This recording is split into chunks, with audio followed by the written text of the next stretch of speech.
नमस्कार साथियों, स्वागत है आप सभी का फिर से एक नई वीडियो के साथ आपके अपने परिवार अपने YouTube channel Harish classes Bulandshahr में। कैसे हैं आप सभी? आशा करते हैं कि आप सभी अच्छे होंगे और आपकी तैयारी बहुत बेहतर तरीके से चल रही होगी। जैसा कि आपको पता है कि कंटिन्यू हमारी एक ज्योग्राफी की सीरीज आ रही है और लगभग 16 भाग ऑलरेडी हो चुके हैं और ये 17वां भाग है ज्योग्राफी का। और पिछली क्लास में मैंने देखिए आपको भारत के भूगोल के अंतर्गत गंगा नदी प्रणाली पढ़ाई थी। एक कल की ही क्लास है और ये यहाँ पर पूरे एकदम मैंने बताए थे आपसे कि कौन कौन से शहर जो गंगा नदी के तट पर स्थित हैं वो मैंने यहाँ पर आपको लिख करके दिखाए थे। ठीक है, और फिर इसके साथ साथ मैंने फिर आपको गंगा नदी से जुड़ी प्रमुख परियोजनाओं के बारे में बताया था। आज हम पढ़ेंगे गंगा की प्रमुख सहायक नदियों के बारे में, जैसे यमुना नदी। यमुना के साथ साथ रामगंगा है, शारदा है, गंडक है, कोसी है, करनाली है, यानी इन नदियों के बारे में हम पढ़ेंगे आज। ठीक है, चलिए तो आज शुरू करते हैं हम आज की क्लास को। तो आज की क्लास में हम करेंगे शुरू यमुना नदी। कौन सी? यमुना नदी। चलिए, ठीक है।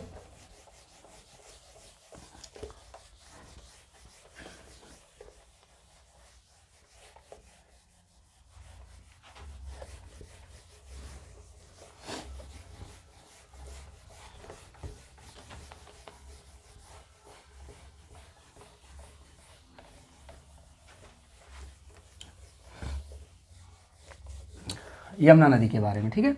यमुना नदी, तो सबसे पहले हम जानेंगे कि यमुना नदी का उद्गम कहाँ से हुआ है और यमुना नदी के बारे में हम आज पढ़ेंगे। ठीक है, तो यमुना नदी, ठीक है, उद्गम।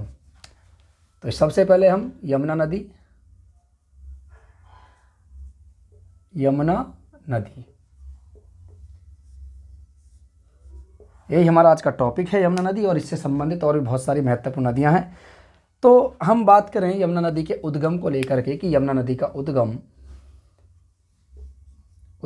ठीक है। देखिए, यमुना नदी का उद्गम उत्तराखंड के उसी ज़िले से हुआ है जहां से गंगा नदी का होता है। तो यमुना नदी के उद्गम की बात करें तो यमुना नदी का उद्गम उत्तराखंड के एक ज़िले से होता है, उत्तराखंड के यमुनोत्री हिमनद से होता है जो बंदरपुच के समीप स्थित है। तो यमुनोत्री हिमनद, ठीक है। तो इस नदी का उद्गम, इस नदी का उद्गम उत्तराखंड के यमुनोत्री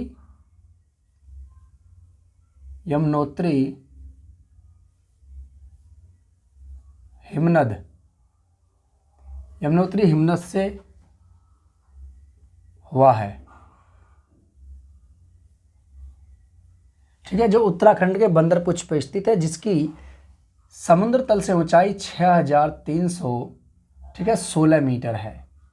यानी ऊंचाई कितनी है इसकी? इसकी ऊंचाई यानी उत्तराखंड में जो यमुनोत्री हिमनद है जो बंदरपुच के समीप स्थित है, इस हिमनद की जो ऊंचाई है वो समुद्र तल से 6316 मीटर ऊंचा है। यानी अगर हम कहें कि यमुना नदी कितनी ऊंचाई से निकलती है तो 6316 मीटर ऊंचाई से यह नदी निकलती है। सामान्यतः इस नदी की लंबाई की बात करें कि इस नदी की लंबाई कितनी है, तो देखिए लंबाई देख लीजिए आप। लंबाई, नंबर सेकंड, लंबाई। इस नदी की लंबाई की बात करें कि इस नदी की लंबाई कितनी है, तो इस नदी की जो लंबाई है इसकी कुल लंबाई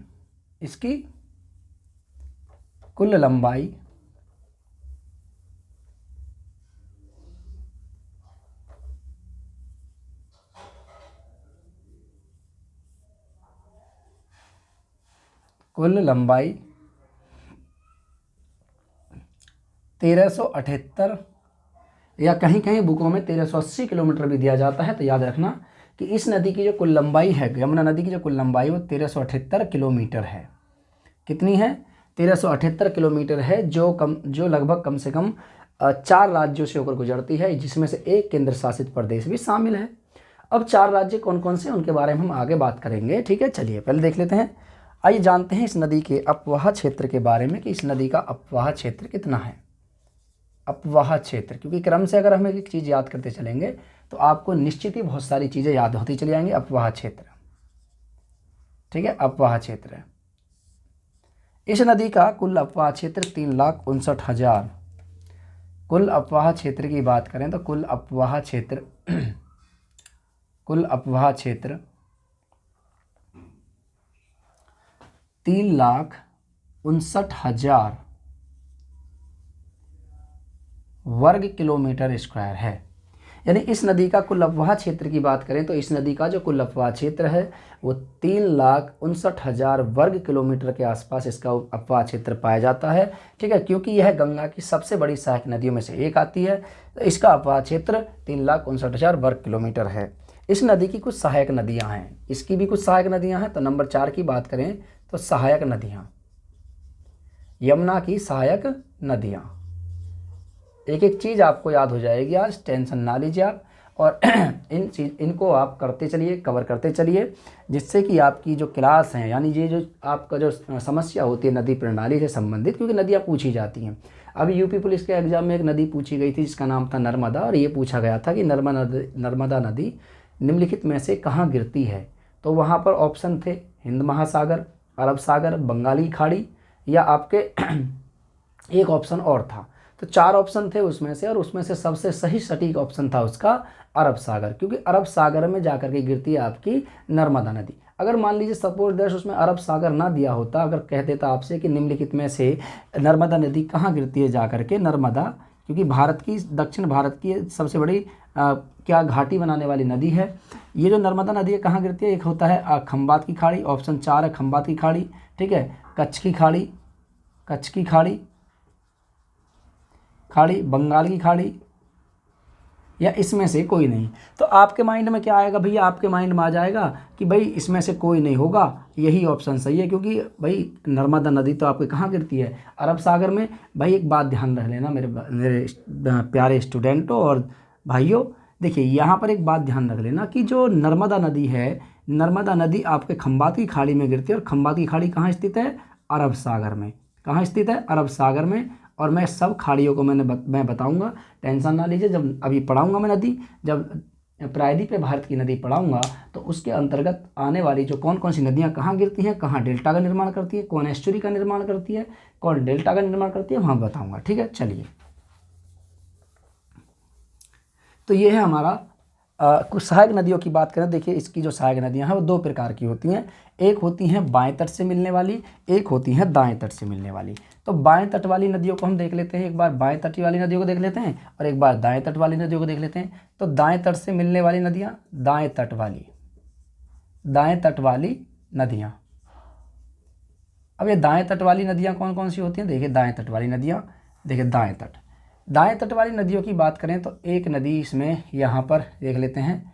तो नंबर फर्स्ट जो सबसे पहले इसके दाएं तट से आकर के मिलती है, इसका नाम है काली नदी। काली नदी, और मैंने बताया था आपसे कि काला पानी से निकलती है, उत्तराखंड से ही निकलती है काला पानी से, और वहीं से निकलती है नदी ये काली नदी जो इसके दाएं तट से मिलती है।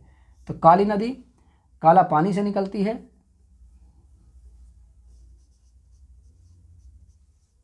काली कहाँ से निकलती है, काला पानी से। तो काली नदी काला पानी से निकलती है, ये आपको पता है। ठीक है, इसके साथ साथ नंबर 2 चंबल, ये कहाँ से निकलती है, ये आपके मालवा के पठार से निकलती है, मालवा के पठार से, ये तो आपको पता है मालवा के पठार से निकलती है। नंबर 3 सिंध, चंबल सिंध बेतवा केन। तो ये तो आपको पता है, ये चंबल सिंध और सिंध आपको पता है, ये कौन सी विंध्याचल, ये कौन सी पहाड़ी से निकलती है, विंध्याचल। और ये जो है इसकी एक उपसहायक नदी है, ना कि सहायक नदी। तो सिंध जो है चंबल की सहायक नदी है और चंबल में अपना जल गिराती है, और यहाँ से चंबल इस नदी का जल लेकर के, यानी कि काली सिंध के नाम से इसे जाना जाता है, तो ये अपना जल चंबल में गिराती है, और चंबल नदी इस नदी का जल ले जाकर के कहाँ गिराती है, यमुना में, याद रखना। तो चंबल नदी इटावा में, उत्तर प्रदेश इटावा में जाकर के मिल जाती है यमुना नदी से। ठीक है, तो चंबल सिंध जो कि इसकी एक सहायक नदी है, विंध्याचल श्रेणी से निकलती है। नंबर 4 की बात करें सर, बेतवा नदी जो आपके है वो कहाँ से निकलती है, बेतवा नदी भी आपके विंध्याचल श्रेणी से निकलती है, विंध्याचल से ही निकलती है, यानी मध्य प्रदेश, MP, यानी राज्य याद रखो MP। और सर एक नदी और है, इसका नाम है केन। तो चंबल सिंध बेतवा केन, ये नदी और ये भी मध्य प्रदेश से निकलती है, याद रखना। ये भी कहाँ से निकलती है, मध्य प्रदेश से। तो दाएं तट से मिलने वाली नदियों की बात करें कि दाएं तट से मिलने वाली नदियाँ यमुना की कौन कौन सी सहायक नदियाँ हैं जो इसके दाएं तट से आकर के मिलती हैं। तो पहले काली नदी दायां तट, चंबल नदी, सिंध नदी, बेतवा नदी, केन नदी। अब इसके साथ साथ इसकी बाएं तट वाली नदियों को भी देख लेते हैं कि कौन कौन सी नदियाँ जो इसके बाएं तट से आकर मिलती हैं। बायां तट, ठीक है, चलिए बायां तट वाली नदियाँ, बायां तट, बायां तट, बायां तट, बाएं तट से मिलने वाली नदियों में से कौन कौन सी है देखिए। एक है टॉन्स नदी, कौन सी है, टॉन्स, नंबर 1 टॉन्स नदी। टॉन्स नदी जो आपके कहाँ से निकलती है सर, ये आपके मसूरी श्रेणी से निकलती है और मसूरी श्रेणी से निकल करके ही ये आगे जा करके उत्तराखंड में ही इससे मिल जाती है। तो ये वहीं से निकलती है उत्तराखंड से टॉन्स नदी। आप कहोगे जी टॉन्स तो एक गंगा की भी सहायक नदी है, हाँ उसकी भी सहायक नदी है, लेकिन एक टॉन्स नदी इसकी जो बाएं तट से आकर के मिलती है वो है आपकी यमुना की सहायक नदी। तो टॉन्स के बाद नंबर 2 की बात करें तो सर ये रिंद नदी है, रिंद है, ठीक है। नंबर 3 की बात करें, रिंद के बाद जो नंबर 3 पर आता है इसका नाम है सेंगर नदी। क्या नाम है, सेंगर नदी। सेंगर नदी यमुना की एक सहायक नदी है। इसके बाद सर नंबर 4 की बात करें तो वरुणा, और नंबर 5 की बात करें तो सर जो आपके नदी आती है इसका नाम है हिंडन नदी। कौन सी है, हिंडन नदी हरियाणा में जाकर के मिलती है। और हिंडन नदी आपको पता है कहाँ से गुजरती है, ये आपके मेरठ वाले क्षेत्र से होती हुई, गाजियाबाद से होती हुई सीधा निकल जाती है हरियाणा की ओर, और हरियाणा में जाकर के ही हिंडन नदी आपकी किससे मिल जाती है, यमुना से, ठीक है। चलिए तो आइए जानते हैं इसके प्रमुख बैराजों को लेकर के कि इस नदी पर बने हुए कुछ प्रमुख बैराज हैं, ठीक है। चलिए बैराज देख लेते हैं कौन कौन से इसकी नदी के प्रमुख बैराज हैं। नंबर 5 की बात करें कि 5वां टॉपिक क्या है इस नदी से जुड़ा हुआ, वो है प्रमुख बैराज। इस नदी पर कुछ बांध बनाए गए हैं छोटे छोटे, इन्हें बैराज कहते हैं, प्रमुख बैराज।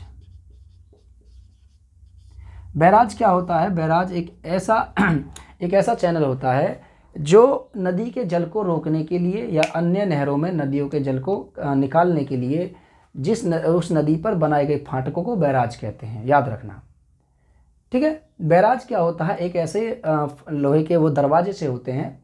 आपने देखा होगा कि नहर होती हैं, आपने नहरें देखी होंगी, और नहरों पर क्या होता है कि फाटक से लगे होते हैं। उन्हीं के बराबर में से नाले कटे होते हैं, बम्बे कटे होते हैं, बम्बे बोलते हैं साधारण भाषा में बम्बा, तो बम्बे कटे होते हैं। तो उनमें पानी छोड़ने के लिए उन फाटकों को ऊपर किया जाता है, और जब पानी नहीं छोड़ा जाता तो उन फाटकों को नीचे किया जाता है। तो ऐसी कंडीशन में जो बनते हैं उन्हें बैराज कहा जाता है। तो इस नदी पर कुछ प्रमुख बैराज बनाए गए हैं। इनमें से जो एक बैराज का नाम है हथिनी कुंड बैराज। क्या नाम है, हथिनी कुंड। एक बैराज का नाम है इसमें से सर हथिनी कुंड बैराज। तो हथिनी कुंड, ठीक है, मैं लिख देता हूँ यहाँ पे हथिनी कुंड। नंबर 1 की बात करें तो हथिनी कुंड, एक बैराज का नाम है सर हथिनी कुंड बैराज। नंबर 2 की बात करें, एक बैराज का नाम है सर तेजवाल बैराज, या इसे ताजे वाला बैराज भी कहते हैं, तेजवाल बैराज। ये तेजवाल बैराज है,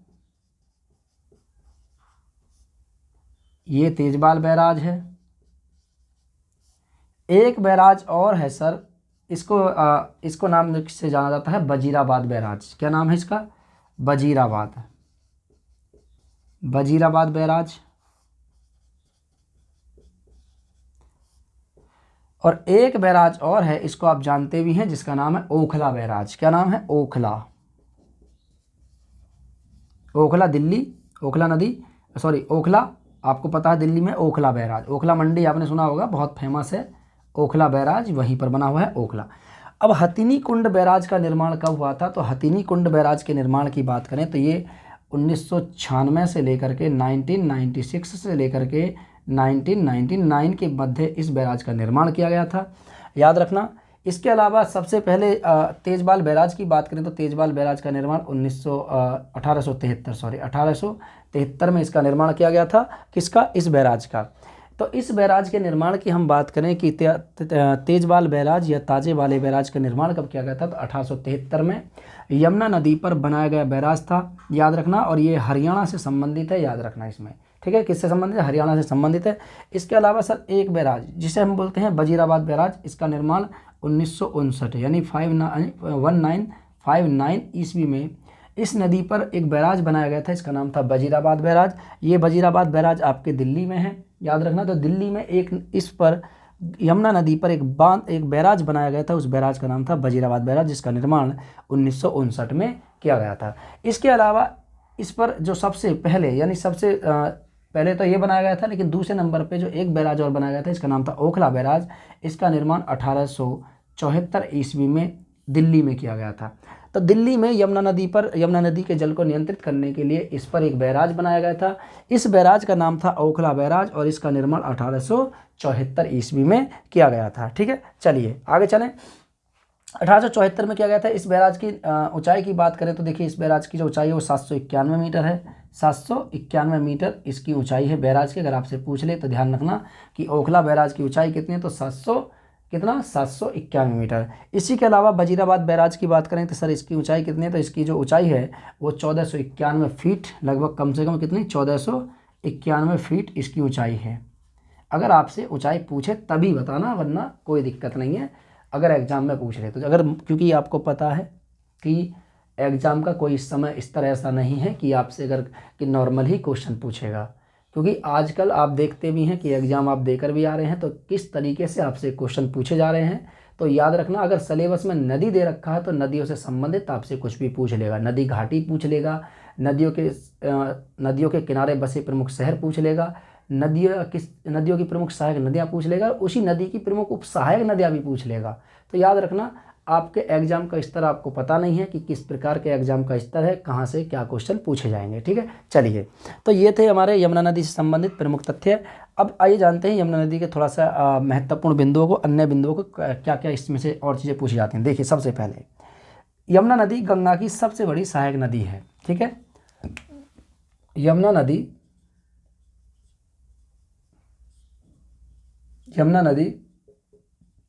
गंगा की सबसे बड़ी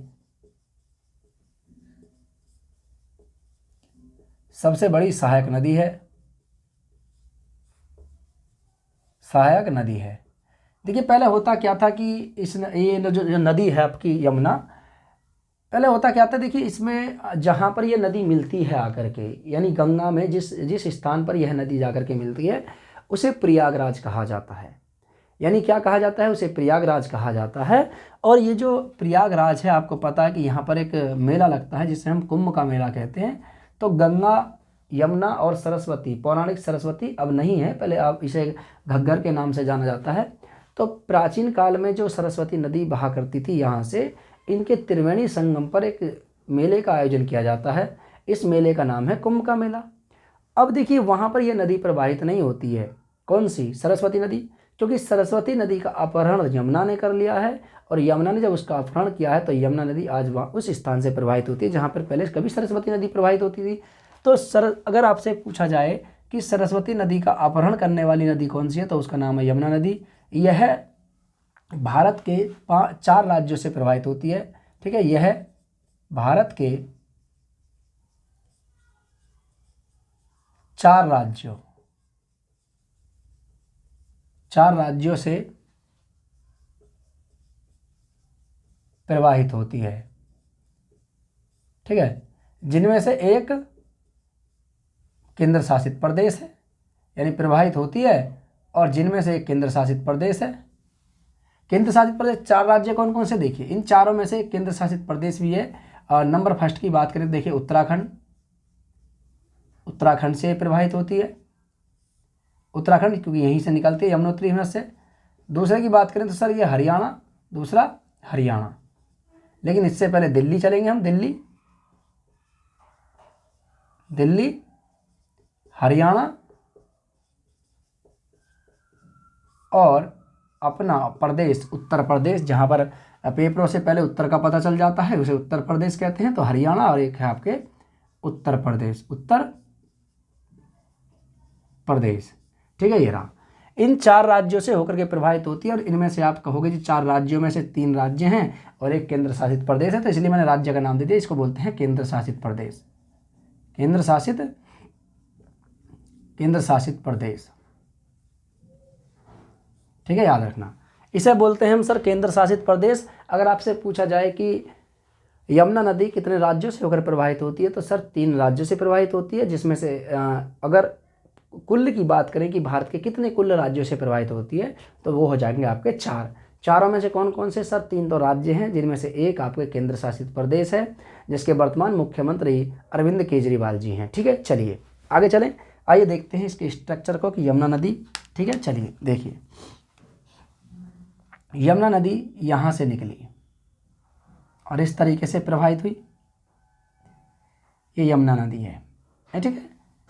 इधर से एक नदी मिलती है आकर के, इसका नाम है टॉन्स नदी। ये है आपके टॉन्स नदी। मैं सहायक नदियों को दूसरी तरीके से बता देता हूँ, नहरों को अलग से दिखाऊंगा, नदियों को अलग से दिखाऊंगा।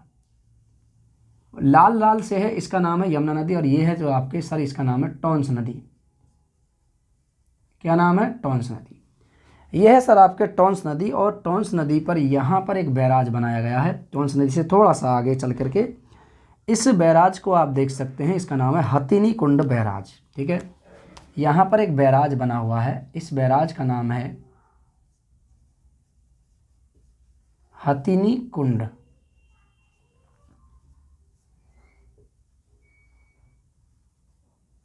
हथिनी कुंड बैराज है यहाँ पर। ये इसके आगे आप जाएंगे तो सर यहाँ पर एक नदी, नई नहरें निकाली गई हैं। ये जैसे नहर है, ये रहा, एक नहर यहाँ है, एक नहर यहाँ है। इसको बोलते हैं पूर्वी यमुना नहर, इसको बोलते हैं पूर्वी यमुना नहर, और इसको बोलते हैं सर पश्चिमी यमुना नहर। मैं लिख देता हूँ इधर, इसको बोलते हैं सर पश्चिमी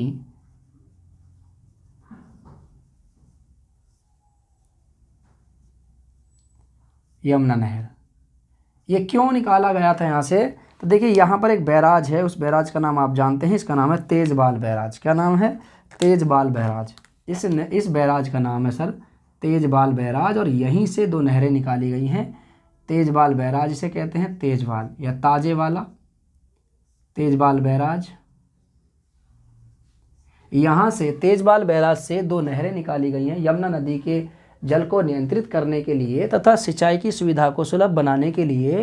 ताजे वाले बैराज से 2 नहरें निकाली गई हैं। एक नहर इसके पश्चिम की ओर है, क्योंकि ये यमुना से निकाली गई है, इसलिए इसे यमुना की पश्चिमी नहर कहते हैं, तो ये पश्चिमी यमुना नहर कहते हैं। और एक नदी इसके पूरब की ओर जाती है, तो इसलिए इसे पूर्वी यमुना नहर कहा जाता है। ठीक है, तो 2 नहरें निकाली गई हैं ताजे वाले बैराज से।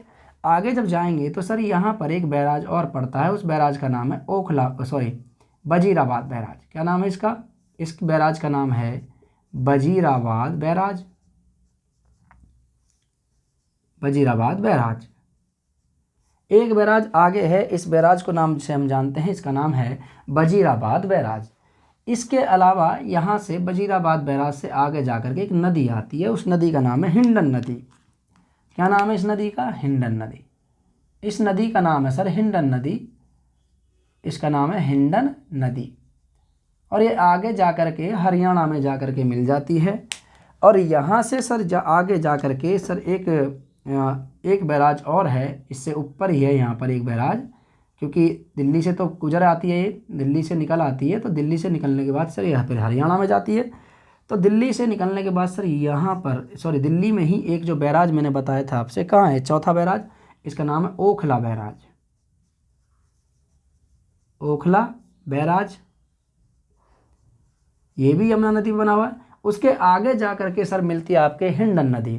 तो हिंडन नदी कहाँ मिलती है? ये हरियाणा में जाकर के मिलती है। आपके यहाँ पर एक हरियाणा में आपने एक फरीदाबाद, एक नाम सुना होगा, फरीदाबाद। ठीक है, तो फरीदाबाद यहीं पर पड़ता है, फरीदाबाद। और यहाँ पर देखिए थोड़ा सा ऊपर है फरीदाबाद, और यहाँ पे जाकर के मिलती है आपके यमुना नदी। ठीक है, हिंडन नदी यमुना से। ठीक है, चलिए इसके अलावा सर यहाँ पर एक नदी और आती है इधर से, आप जानते भी इस नदी को बहुत अच्छी तरीके से आप जानते हैं, जो इटावा में जाकर के मिलती है। इटावा में इस नदी का नाम है, ये इटावा में जाकर के मिलेगी। और यहाँ पर ठीक है यमुना नदी से, इसका नाम है सर चंबल नदी। क्या नाम है? चंबल नदी। और यहाँ से सर एक नदी निकलती है, इसका नाम तो आप जानते हैं, इसका नाम है बनास। क्या नाम है? बनास। बनास जो चंबल की ही एक सहायक नदी है। और सर एक नदी और निकलती है यहाँ से, इसका नाम है काली सिंध। क्या नाम है? काली सिंध। काली सिंध नदी, ये आपके कहाँ से निकलते हैं सर, विंध्याचल श्रेणियों से। चंबल नदी आपके मालवा के पठार से निकलती है, महो छावनी, ठीक है, जनापा पहाड़ियों से निकलती है। और बनास नदी की बात करें सर, ये आपके कहाँ से निकलती है, अरावली पर्वत श्रेणी से निकलती है। अरावली विश्व की सबसे प्राचीनतम श्रेणियों में से एक है, यहाँ से निकलती है सर आपके बनास नदी, ठीक है। और ये किस में जाकर के मिल जाती है, ये चंबल में जाकर मिल जाती है। और ये बीहड़ों से होती हुई आगे उत्तर प्रदेश में इटावा जिले में यमुना नदी से जाकर के ये नदी मिल जाती है। इसके अलावा सर एक नदी और है यहाँ पर हमीरपुर उत्तर प्रदेश, ये आपके मिलती है, इसका नाम है सर बेतवा नदी। क्या नाम है, बेतवा। तो इस नदी का नाम है सर बेतवा नदी। और बेतवा नदी आपके, ठीक है, बेतवा नदी जाके हमीरपुर उत्तर प्रदेश में जाकर के मिलती है। और इसी की एक सहायक नदी है सर धसान नदी बेतवा की ही सहायक नदी है। और यहाँ पे सर बेतवा हमीरपुर उत्तर प्रदेश में। सर एक नदी और है, इसका नाम है सर केन नदी। कौन सी है, केन नदी। यहाँ पे मैं लिख देता हूँ केन नदी। और केन नदी जो है सर आपके इलाहाबाद में ही जाकर के मिलती है, यानी इलाहाबाद से थोड़ा सा पहले मिल जाती है, किसमें, यमुना में। लेकिन जो इसकी एक सबसे महत्वपूर्ण नदी है जिसमें जाकर के स्वयं यमुना खुद मिलती है, उसे हम कहते हैं गंगा के नाम से। तो गंगा इस तरीके से आती है और यहाँ पर ये गंगा नदी है, ये गंगा है। और ये क्या है, गंगा, ये है गंगा नदी, ये गंगा नदी है। और गंगा नदी में आकर के स्वयं यहाँ पर एक संगम बनता है, जिस संगम को हम कहते हैं त्रिवेणी संगम। ये है आपके त्रिवेणी संगम। और त्रिवेणी संगम सर कहाँ बनता है, ये बनता है सर इलाहाबाद में। और इलाहाबाद में ही जाकर के यमुना नदी मिल जाती है गंगा में। तो ये गंगा नदी का स्ट्रक्चर है। गंगा नदी को आप एक बार देख लीजिए। यमुना नदी का, बाय मिस्टेक, यमुना नदी का स्ट्रक्चर है। ये है मेन मुख्य यमुना नदी, ये है यमुना नदी। यमुना नदी जो है इसकी लंबाई है 1378 किलोमीटर। 1378 किलोमीटर लंबाई में ये नदी प्रवाहित होती है। और इसमें सबसे पहले इसके बाएं तट से आकर के मिलने वाली नदी, इसका नाम है टोंस नदी, जो कहाँ से निकलती है, मसूरी श्रेणी से निकलती है। मसूरी श्रेणी से, श्रेणी मतलब पहाड़ियाँ, वहाँ पर है मसूरी, ठीक है, मसूरी श्रेणी से निकलती है। और ये उत्तराखंड में ही जाकर के मिलती है। और वहाँ से थोड़ा सा आगे चल करके इस नदी के जल को नियंत्रित करने के लिए एक बैराज बनाया गया था, इसका नाम है हथिनीकुंड बैराज। हथिनीकुंड बैराज की मैंने बात बताई है आपके कि हथिनीकुंड बैराज का निर्माण 1996 से 99 के मध्य कराया गया था। इसके अलावा आगे चलते हैं तो आगे एक बैराज बनाया गया था, ताजे वाला बैराज। और ताजे वाले बैराज से दो नहरें निकाली गई हैं। पश्चिम की ओर निकलने वाली नहर को पश्चिमी यमुना नहर कहा जाता है, जबकि पूरब की ओर निकलने वाली नहर को पूर्वी यमुना नहर के नाम से जाना जाता है। उसके बाद आगे जाएंगे तो एक बैराज और है दिल्ली के पास ही, इसका नाम है वजीराबाद बैराज। और इससे देखिए कई राज्य प्रभावित होते हैं, मतलब कई राज्यों को लाभ मिलता है, हरियाणा, उत्तर प्रदेश, आपके दिल्ली, इनको राज्यों को लाभ मिलता है। इसके अलावा सर एक बैराज और है जो दिल्ली में बनाया गया, ओखला बैराज। और इससे जो लाभ मिलता है संपूर्ण दिल्ली को, ठीक है, दिल्ली इससे लाभान्वित होती है। इसके आगे जा करके सर हिंडन नदी उत्तर प्रदेश से आती है, मेरठ वाले क्षेत्र से निकल करके आती है। और आगे जा करके कहाँ मिल जाती है सर, ये मैंने बताया था फरीदाबाद, आगे जा करके हरियाणा में जा करके मिल जाती है। इसके अलावा आगे जाएंगे तो दाहिने तट से मिलने वाली नदी कौन सी है सर, इटावा में मिलती है चंबल नदी। और चंबल अपनी सहायक नदियों के साथ जल गिराती है कहाँ, इटावा में, यमुना नदी में। उसके बाद सर बेतवा नदी हमीरपुर उत्तर प्रदेश। और ये धसान नदी इसी की सहायक नदी है बेतवा की, जो उत्तर प्रदेश में जाकर के इसमें अपना जल गिराती है। इसके बाद सर केन नदी की बात करें तो केन नदी आपके अपना जल गिराती है कहाँ, इलाहाबाद में, यमुना नदी में। और आगे इन सभी नदियों का जल ले जाकर के यमुना त्रिवेणी संगम पे गंगा में मिल जाती है। और इसी त्रिवेणी संगम पर कुंभ का मेला लगाया जाता है, याद रखना, जो 12 साल में एक बार रिपीट होता है, ठीक है। चलिए आप इसको नोट कर लीजिए। उसके बाद हम चलेंगे गंगा की प्रमुख सहायक नदियां और भी हैं, जैसे कि बहुत सारी ऐसी नदियां हैं, जैसे कौन कौन सी, जैसे रामगंगा का उद्गम कहाँ से होता है, इसकी लंबाई कितनी है, ठीक है। चलिए इसको नोट कर लीजिए, उसके बाद फिर हम आगे यहीं बताते हैं, ठीक है। चलिए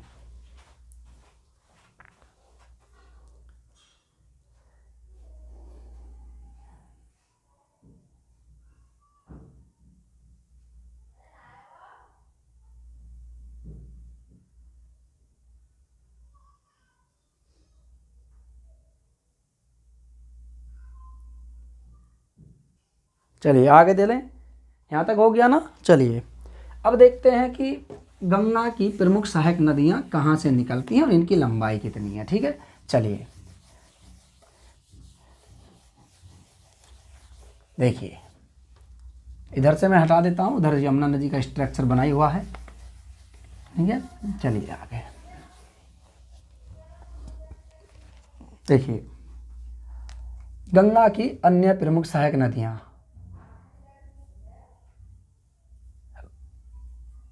क्योंकि हम गंगा नदी स्ट्रक्चर ही पढ़ रहे हैं, प्रमुख सहायक नदियाँ कल भी मैंने कराया था वैसे, लेकिन आज थोड़ा एक लाइन में कर लीजिए जिससे कि आपकी क्लास अच्छी तरीके से हो जाए। देखिए, जैसे हम बात करें तो सर सबसे पहले यहाँ से लिखेंगे आप नदी और नदी उद्गम, और यहाँ पे लिखेंगे आप लंबाई कि इस नदी की लंबाई कितनी है, उद्गम कितना है। और ठीक है, चलिए तो नदी की बात करें सर, हमें नदी तो पहले हम नदी लिख लेते हैं। जैसे सबसे पहले रामगंगा, कौन सी है, रामगंगा नदी। नंबर 2 की बात करें तो जैसे सर गोमती है, गोमत ताल से निकलती है, गोमती। तो रामगंगा है, गोमती नदी है, गोमती नदी। और इसके बारे में, क्योंकि इसके बाएं तट से मिलने वाली जो सबसे पहली नदी गोमती है, रामगंगा है, गोमती है। ठीक है, इसके साथ साथ सर अगली जो आती है इसे शारदा, इसे घाघरा भी कहते हैं, शारदा नदी, शारदा। ठीक है, इसे करनाली नदी भी कहा जाता है। करनाली नदी कहाँ कहा जाता है ये भी बताऊंगा आगे, देखिए। चलिए नंबर 4 की बात करें सर, इसका नाम है गंडक। क्या नाम है, गंडक। फिर उसके बाद कोसी, और नंबर 6 महानंदा। उद्गम की बात करें कि इन नदियों के उद्गम सर कहाँ से हुए हैं, तो इन नदियों के उद्गम की हम बात करें तो इन नदियों के जो उद्गम हुए हैं, जैसे रामगंगा नदी का उद्गम उत्तराखंड, और उत्तराखंड में आपके कुमाऊं हिमालय, कौन सा है, कुमाऊं हिमालय। तो कुमाऊं हिमालय से निकलती है आपके कौन सी, रामगंगा। गोमती नदी उत्तर प्रदेश के पीलीभीत से, वहाँ पर एक झील है, इसका नाम है गोमत ताल। तो गोमत ताल से निकलती है आपके गोमती नदी। शारदा नदी की बात करें तो सर ये भी आपके कुमाऊं हिमालय, शारदा नदी। मिलम हिमनद, क्या नाम है, मिलम हिमनद, जो कि कहाँ पड़ता है, कुमाऊं हिमालय में, तो मिलम हिमनद कुमाऊं हिमालय में पड़ता है। गंडक की बात करें तो काली गंडकी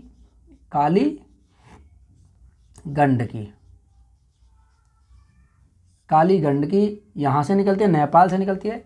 कोसी की बात करें तो सर ये महान हिमालय, और ये कोसी नदी जो है आपके महान हिमालय से निकलती है, महान हिमालय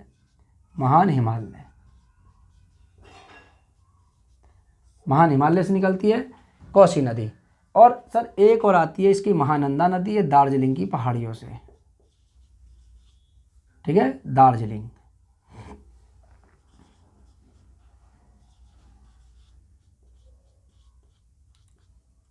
की पहाड़ी से, तो दार्जिलिंग से निकलती है। और इनकी नदियों की लंबाई की बात करें कि कोसी नदी की लंबाई कितनी है, इनकी लंबाई की बात करें तो रामगंगा नदी की जो लंबाई है वो कितना है, वो रामगंगा नदी की लंबाई है सर 596 किलोमीटर के आसपास। तो 596 किलोमीटर के आसपास इस नदी की लंबाई है, 596 किलोमीटर। वहीं अगर हम बात करें सर किसकी, गोमती नदी की, तो इसकी जो लंबाई है सर 960 किलोमीटर के आसपास पाई जाती है, 960 किलोमीटर। तो 960 किलोमीटर लंबाई में गोमती नदी गोमत ताल से निकलती है, और ये आगे जाकर के कन्नौज में जाकर के मिल जाती है। सॉरी, कन्नौज में तो ये मिलती है रामगंगा, ये मिल जाती है आपके आगे जाकर के। ठीक है, आगे बात करें सर शारदा नदी की, तो शारदा नदी जो है आपके कितनी लंबाई में प्रवाहित होती है, तो शारदा नदी ये 1080, कितना है, 1080 किलोमीटर लंबाई में प्रवाहित होती है। और शारदा नदी को देखिए यहाँ पर शारदा, चलिए बाद बताऊंगा इसे शारदा नदी के बारे में, पहले इसको देख लेते हैं। गंडक नदी की बात करें, काली गंडकी से निकलती है गंडक नदी, और इसकी जो लंबाई है 814 किलोमीटर है, 814